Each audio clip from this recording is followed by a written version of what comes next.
우리는 신앙생활을 하면서 느끼는 것이 있습니다. 그것은 참으로 신앙생활이 쉽지 않다라고 하는 거죠.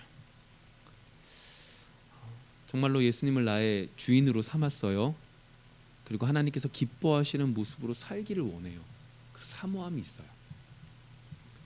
그런데 정작 똑같은 우리의 모습을 바라볼 때 참 고민이 되기도 하고, 내가 지금 뭐 하고 있나? 내가 신앙생활을 이렇게 길게 한다고 했는데 변한 것 없이 매일마다 똑같은 내 모습 때문에 괴로워하곤 합니다. 아니, 평소 때는 그래도 그걸 모르고 넘어가죠, 그냥. 그런데 일이 생기면, 그리고 그 일을 처리하는 것 가운데 우리가 전혀 신앙적인 모습이 아닌 모습을 보일 때 더욱더 이런 생각들은 많이 듭니다.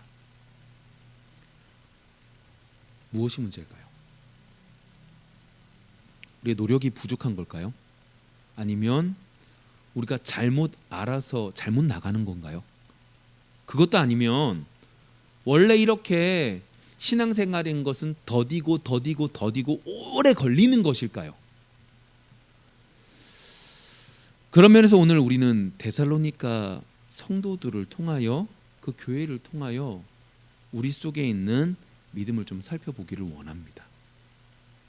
우리가 생각하는 믿음과 데살로니가 교인들의 믿음의 모습이 어떻게 다른지, 그리고 그 속에서 우리의 고민의 포커스가 올바른 것인지, 무엇이 잘못되어져 있는 것인지 오늘 좀 살펴보기를 원하고, 바른 걸음으로 한 걸음 한 걸음 나아갈 수 있는 우리가 되어지기를 소망합니다. 바울은 여러 번의 전도 여행을 떠납니다. 특별히 두 번째 전도 여행 중에 있었던 일이 이제 데살로니가까지 가는 그 과정이 있는데, 두 번째 전도 여행 때에 바울 일행은 생각지 못한 곳으로 전도 여행을 떠나게 됩니다.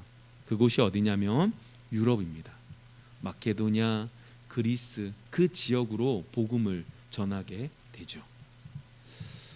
바울이 성령의 도우심으로 바다를 건너 유럽으로 떠났을 때 가장 먼저 도착한 지역이 빌립보라고 하는 지역입니다.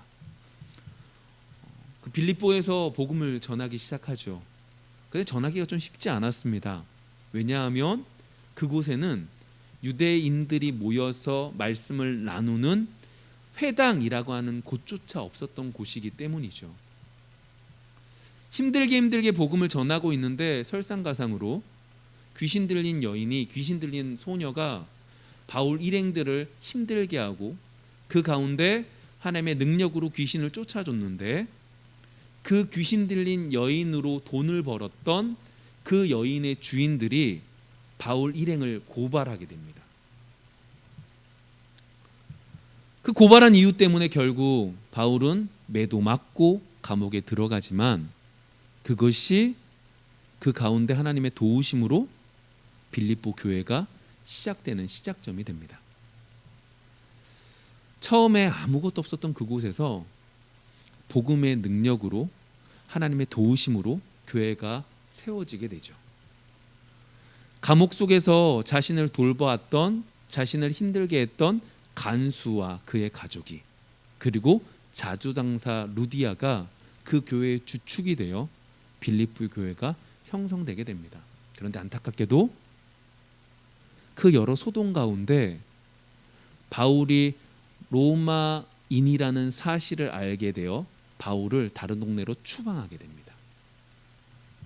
그리고 도착한 지역이 어디냐? 오늘 성경 속에서 말하고 있는 데살로니가 지역이죠. 처음에 빌립보라고 하는 지역은 회당도 없어가지고 처음 복음 전하는 것이 쉽지 않았다면, 이 데살로니가라고 하는 지역은 회당이 있었어요. 그리고 그 회당에서 복음을 전할 수 있었죠. 한 주가 지나고, 두 주가 지나고, 세 주가 지난 그 3주간의 시간 속에 바울은 복음을 전할 수 있게 됐습니다. 그리고 그 열매가 맺히게 되죠. 그들이 누구냐? 헬라인들이고, 그들이 누구냐? 귀부인들이었다라고 사도행전 17장에 기록되어져 있습니다. 그 헬라인들과 귀부인들에게 무엇을 전했느냐? 사도행전 17장 3절을 보시면 이렇게 기록되어져 있습니다. 뜻을 풀어 그리스도가 해를 받고 죽은 자 가운데서 다시 살아나야 할 것을 증언하고 이르되 내가 너희에게 전하는 이 예수가 곧 그리스도라 하니. 바울이 데살로니가에서도 전한 복음은 딱 한 가지였습니다. 예수님이 그리스도입니다. 예수님이 기름 부음 받은 자입니다. 예수님이 우리의 구원자입니다. 예수님이 고난당하셨지만 그리고 돌아가셨지만 다시금 부활 승리하셔서 우리의 주인이 되십니다 라고 하는 것을 전하기 시작했다는 거예요. 그리고 그 말에 헬라인들과 귀부인들이 반응을 보여 그들이 하나님 예수님께로 돌아오게 되는 은혜를 맛보게 되죠. 바울의 입장에서는 이렇게 헬라인들도 중요했지만 자신의 동족인 유대인들도 복음을 들으면 변할 줄 알았던 거예요. 근데 데살로니가 교회에 3주라는 시간 동안 복음을 전하면서 원래 하나님을 알았던 유대인들은 전혀 다른 반응을 보입니다.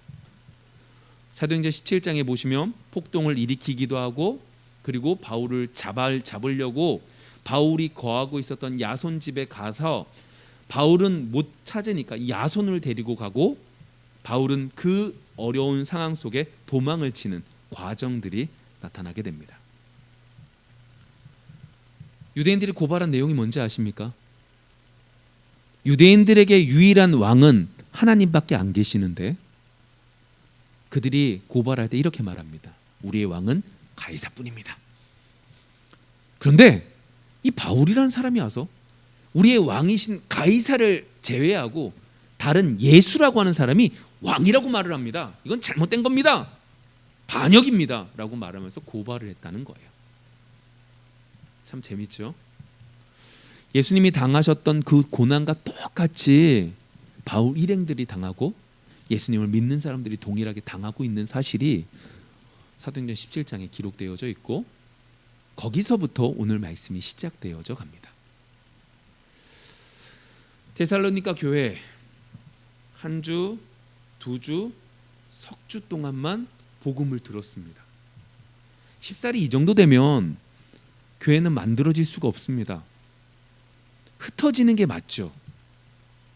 그런데 3주 만에 들은 그 복음을 기반으로 데살로니가 교회, 데살로니가 지역의 교회가 만들어지기 시작합니다. 너무나 큰 충격인 것이고 너무나 대단한 것입니다. 예를 들어서 우리처럼 모든 것들을 할 수 있습니다. 기도하고 싶을 때 여러분 기도 못 하십니까? 기도할 수 있습니다. 찬양 부르고 싶을 때 찬양 못 하십니까? 찬양할 수 있습니다. 말씀 듣고 싶을 때 유튜브만 딱 열면 말씀이 너무 많습니다. 이렇게 모든 것들이 완벽한 상황도 아니라 말씀도 석주마다 못 들었고 환경도 최악의 상황이라서 핍박을 당하기 시작하는 그 상황 속에서 오늘 성경 속에서 보시면 교회가 이루어지게 되고 그 교회가 그냥 이루어진 정도가 아니라 우리를 정말 부끄럽게도 하고 정말로 그리스도의 향기를 분명하게 날리는 교회가 되어졌다라고 하는 거죠. 이게 뭔지 아십니까? 복음의 능력입니다. 복음의 힘이죠. 예수님이 우리 주인이에요. 예수님이 고난당하시고 죽으시고 부활하신 그 모든 것들을 통하여 나의 주인이 되시고 나의 모든 주권들을 나의 모든 것들을 다스리고 계시고 나의 왕이 되십니다 라고 하는 게 복음이라는 거예요. 그 복음이 데살로니가 성도들 헬라인들에게 들어가니까 그들의 삶이 완전히 뒤바뀌게 된 거죠. 여기서 첫 번째, 왜 우리가 변하지 않는 맨날 똑같은 모습이냐라고 하는 것 속에 중요한 한 가지 가르침을 가르쳐 줍니다. 왜 우리가 변하지 않을까요? 대답은 이겁니다. 우리의 주인이 누구냐고요. 예수님이 우리의 주인이시면 예수님으로 인하여 삶이 바뀌는 것이 정상이라는 거죠. 그런데 예수님이 주인이 아닌 가이사가 내 주인이고 돈이 내 주인이고 내 자신이 나의 주인이 돼버리는 순간 이런 은혜의 역사는 변화되는 신앙의 성숙은 일어나지 않는다라고 하는 겁니다.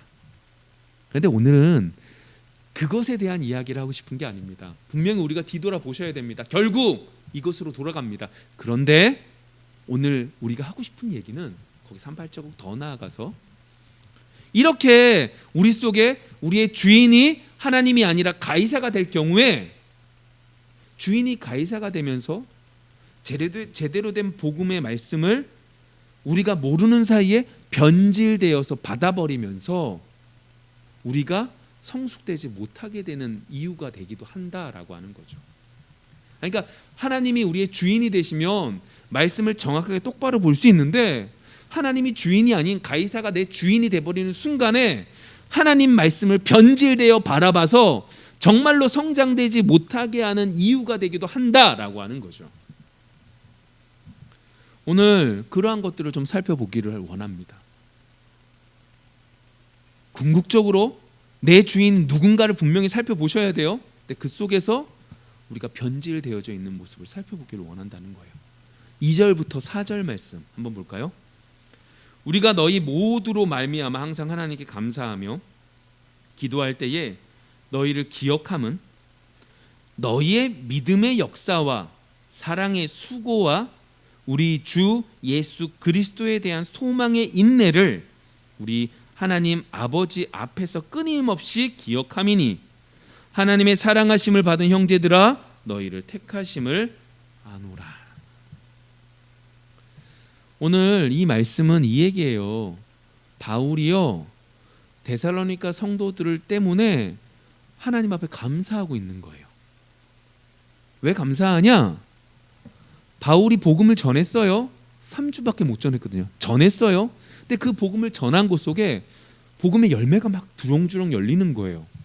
그게 오늘 성경에 보시면 믿음의 역사와 사랑의 수고와 소망의 인내라고 하는 것이 열린다는 거죠. 그런데 이 말을 바울은 내가 복음을 정말 잘 전해서 이들이 변했구나 이것 때문에 감사한 게 아니에요.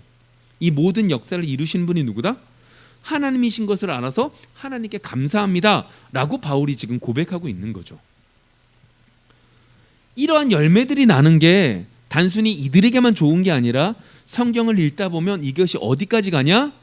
그 지역에 있는 모든 사람들에게 모범이 되고 이 사람들이 정말로 믿음의 백성이구나 라는 걸 알게 되기까지 한다 라고 말하고 있는 거죠. 그럼 여기서 우리에게 있어서 열매라고 하는 것이 있느냐라고 하는 질문을 던져야 되는 거예요.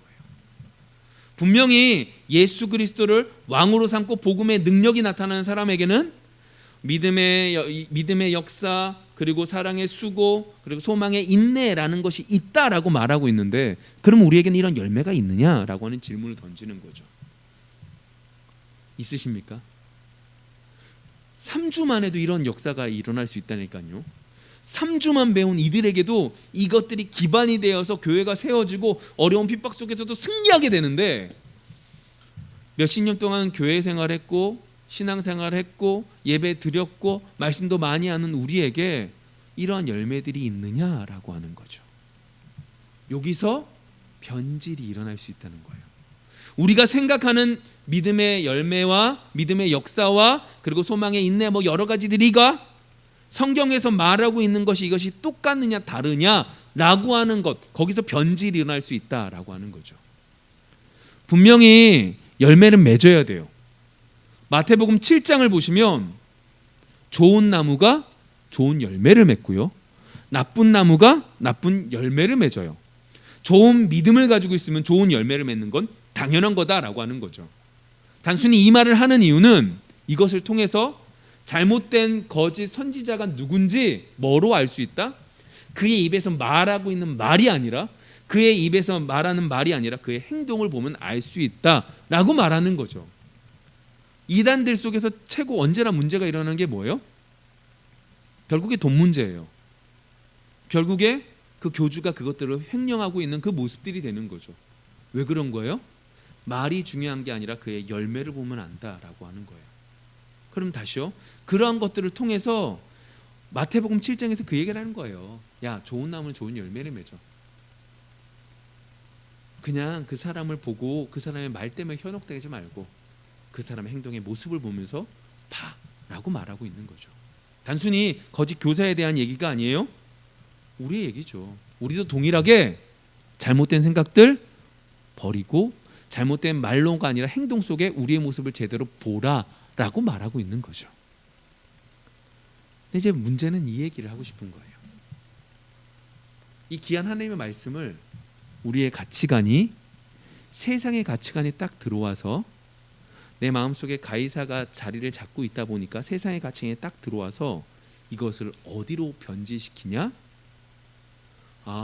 신앙이라는 것도 은혜로 믿으면 뭐로 나가야 된다? 행동을 해야 되는구나 라고 하는 거로 변질된다는 거죠. 내가 어떻게 하면 좋은 믿음의 소유자가 될 수 있는 방법을 좀 알려주세요 라고 말하는 거죠. 내가 어떠한 일들을 해야지 믿음이 좋은 곳으로 되어집니까? 라고 말하는 거죠. 이 교육을 받아야만 되고 이것들을 하지 않으면 믿음이 더욱더 성숙될 수 없다라고 말하는 거죠. 그리고 그것을 쫓아가는 거예요.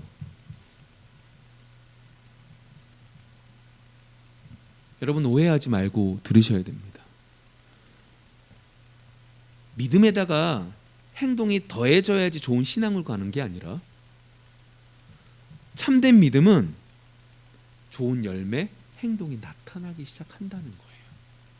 이 말을 우리가 세상적인 가치관 하면 된다, 안 되면 되게 하라 라고 하는 세상의 가치관을 가지고 와서 그걸 그대로 대입해버리면 우리가 모르는 사이에 우리의 모습 속에 정말로 바뀌어야 될 부분들이 바뀌어지는 것이 아니라 눈에 보이는 무엇인가가 없으면, 눈에 보이지 않는 무엇인가가 나타나지 않으면 우리는 믿음이 성숙된 게 아니구나 라고 하는 잘못된 판단을 하게 만든다라고 하는 거죠.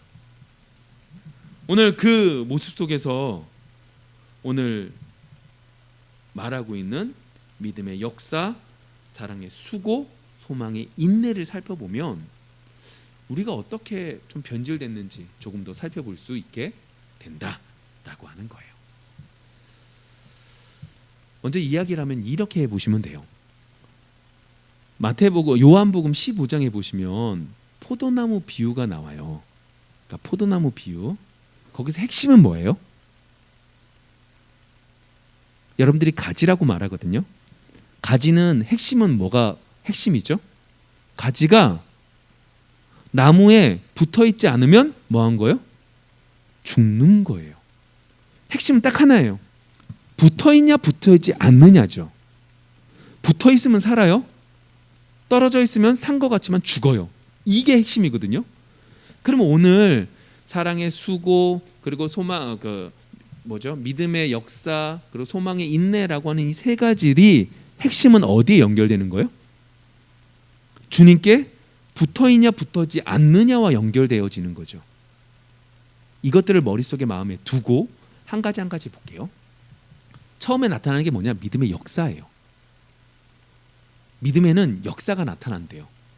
역사 이게 무슨 말인가 싶으신데 세번역에서는 이 믿음의 역사라고 하는 이 역사를 뭐로 바꿨냐면 믿음의 행위로 바꿨어요.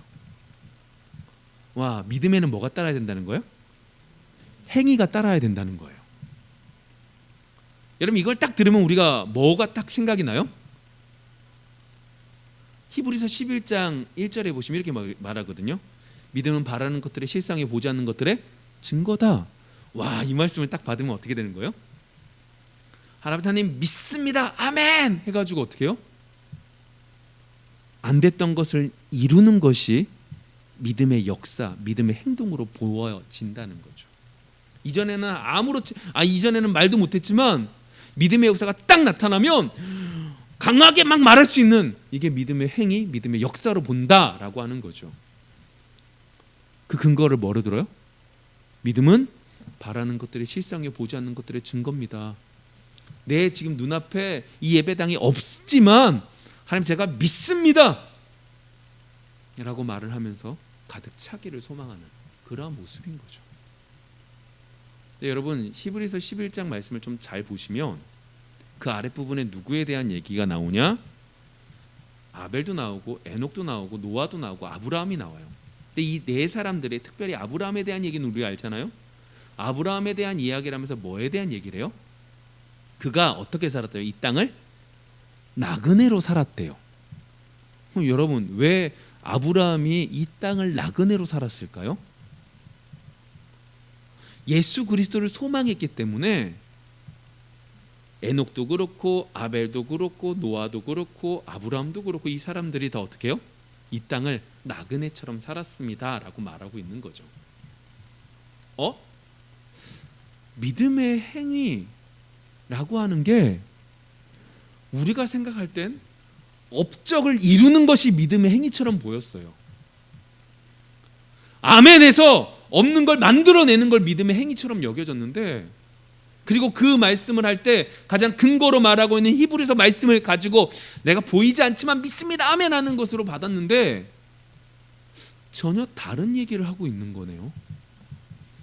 우리가 지난주에 디모데전서를 봤는데, 새벽에 디모데전서 6장을 보시면 뭐라고 이야기하냐면 이 얘기를 해요.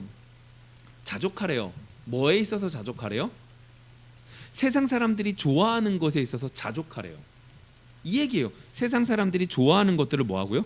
버리고 믿음과 사랑과 그리고 인내를 위하여 뭐한 싸움을 싸워라? 믿음의 선한 싸움을 싸워라 라고 말하는 게 디모데전서 6장의 얘기였어요.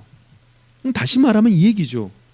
세상 사람들이 좋아하는 것을 따르는 것이 믿음의 선한 싸움이다, 선한 싸움이 아니다? 선한 싸움이 아니다라는 얘기죠. 세상 사람들이 좋아하지 않는 것들을 하는 게 믿음의 선한 싸움이다라고 하는 거죠. 그럼 다시 말하면 이 얘기가 되는 거예요. 결국 우리가 세상의 가치관이 들어와서 믿음이 좋은다, 믿음이 좋다라고 말하는 것을 뭐로 판가름한다? 내 눈에 보이는 무엇인가 업적을 이루어질 때 믿음이 좋은 것으로 판단하고 있었구나.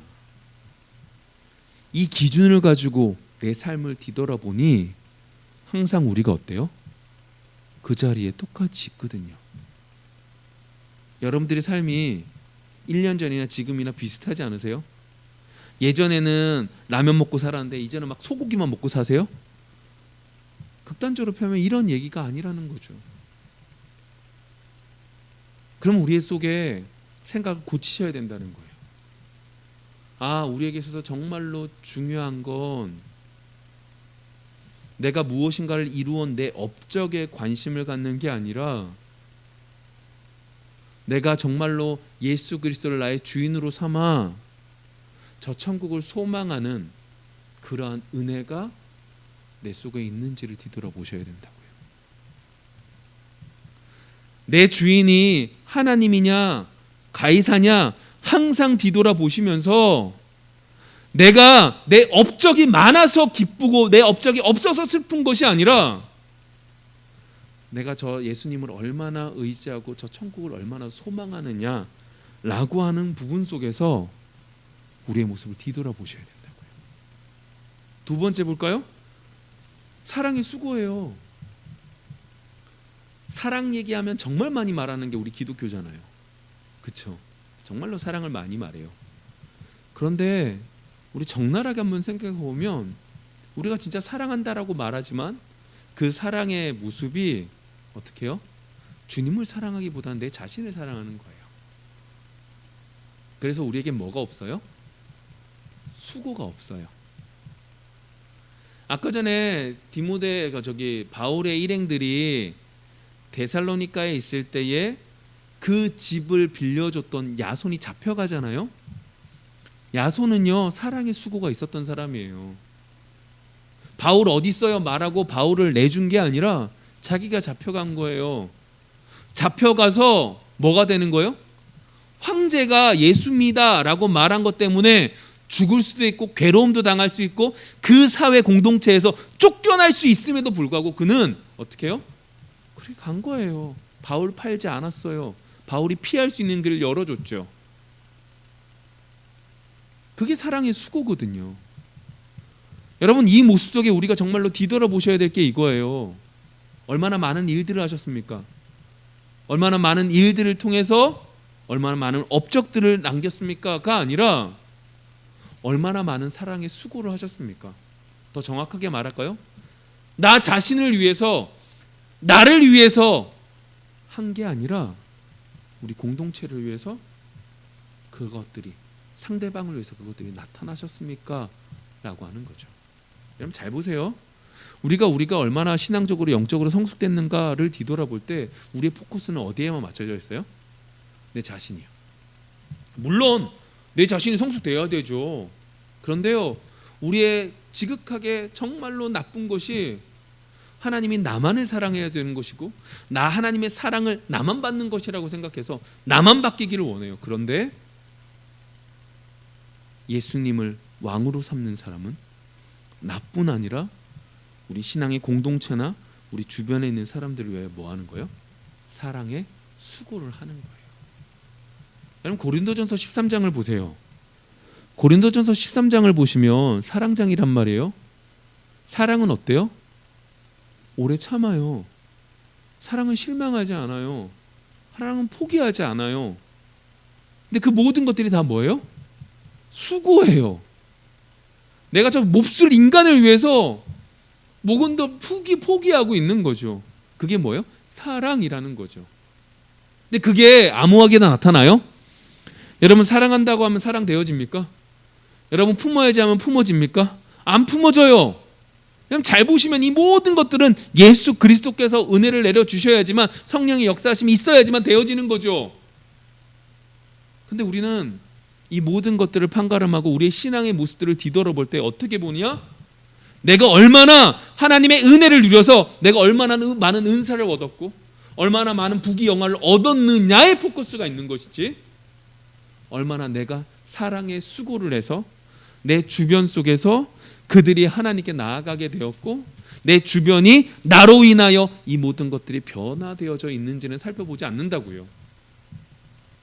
어떠십니까? 그런 면에서 성숙되어져 가고 계십니까? 그런 면에서 성숙되어져 가야 되는 게 우리가 제대로 하나님을 나의 왕으로 삼은 자들의 모습이 되어야 된다라고 말하고 있는 거죠. 그 모습이 데살로니가 성도들과 우리의 다른 모습이에요. 우리는 나만을 위하거든요. 우리는 내 업적을 위한 거예요. 정말 우리 교회 가운데 마지막 때 우리가 이런 업적들을 했고 우리가 이런 일들을 많이 했고 우리가 이런 것들을 많이 했습니다가 우리의 자랑거리가 되는 것이 아니라 우리 속에 저 천국을 소망하는 것이 많았고 우리 속에 우리 공동체에 있는 사람들을 살리는 사랑의 수고가 많았다라고 하는 얘기가 우리의 이야기가 되어지기를 소망합니다. 그리고 세 번째 뭐라고 그래요? 소망이 있네요.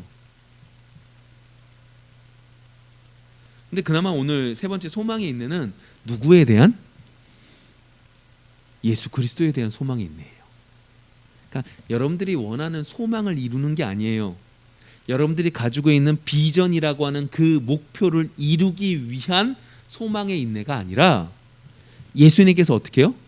다시금 오실 것을 소망하고 그것 때문에 인내하는 그러한 것들이 있기를 원한다라고 말하는 거죠.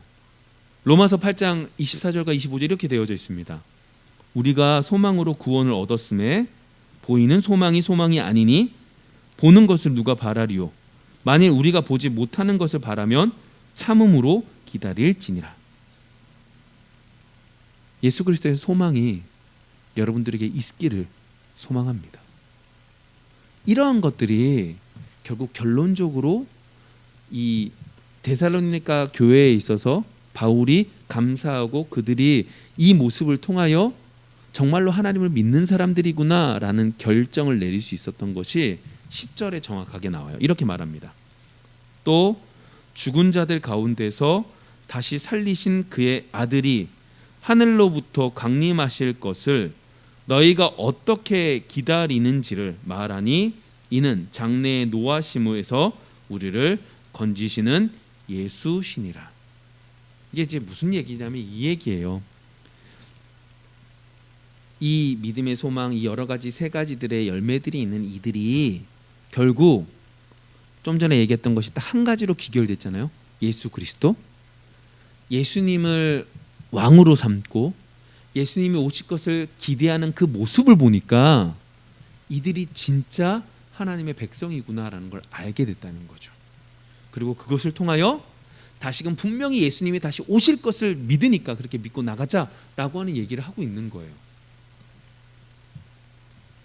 결국 데살로니가 성도들에게 있어서 한 가지만 나타나요. 그게 뭐예요? 예수 그리스도요. 그것으로 인하여 그들의 모습과 우리의 모습이 다른 거죠. 그 다름이 결국 그들은 성숙되어져 간 거라면 우리는 매일마다 똑같은 모습인 거였던 거예요. 한 말씀을 좀 정리해 볼게요. 오늘 우리는 시간이 지나도 성숙되지 않는 우리의 모습을 뭐랑 살펴봤어요? 데살로니가 성도들과 살펴봤어요. 통해서 살펴봤어요. 결국 우리가 성숙되지 못하는 이유는 우리의 주인이 하나님이냐 아니면 가이사냐에 따라서 달라지는 거죠. 더 큰 문제는 이거예요. 가이사가 우리의 주인이 될 경우 복음을 변질시킨다라고 하는 거예요. 그 변질시킨 것 중에 첫 번째가 뭐냐면 믿음의 역사가 뭐로 오해되어진다는 거예요? 업적이요. 여러분들에게서 업적이 없으면, 여러분 삶에 변한 것이 딱 눈에 보이는 사람들에게 자랑할 것이 없으면 어떻게 되는 거예요? 내가 제대로 한 게 아니네, 내 믿음이 항상 이 모양 이 꼬라지네 라고 말한다는 거죠. 두 번째요, 사랑의 수고요. 나만을 위해서 산다니까요. 내가 받은 은사를 계수하면서 내가 신앙이 성숙되어졌다고 생각해요. 아니에요. 다른 사람들을 살리는 그 모습, 다른 사람들을 위한 그 수고가 우리에게 얼마나 있는지 찾아보셔야 된다고요. 세 번째요, 소망에 있네요. 여러분들의 꿈을 이루기 위해서 인내하는 거 아니고요. 예수님께서 다시 오실 것을 기대하여서 지금 참는 그러한 은혜가 우리 속에 얼마나 있는지 살펴보셔야 돼요. 내 꿈을 이루기 위해서 안 먹는 거 말고 예수 그리스도 때문에 못 먹는 것이 제대로 신앙이 성숙되어져 가고 있는 모습이라는 거예요. 그리고 이 모든 모습들이 결국 어디로 가요? 예수님이 나의 주인이다, 왕이시다 라고 하는 것으로 다시금 돌아가게 되는 거죠. 이번 한 주 우리의 모습들을 좀 뒤돌아보기를 원해요. 진짜 내 마음의 왕이 누군지, 그리고 그 속에서 내가 정말로 변질된 것들이 얼마나 많은지 살펴볼 수 있는 오늘 귀한 이번 한 주가 되어지기를 소망합니다.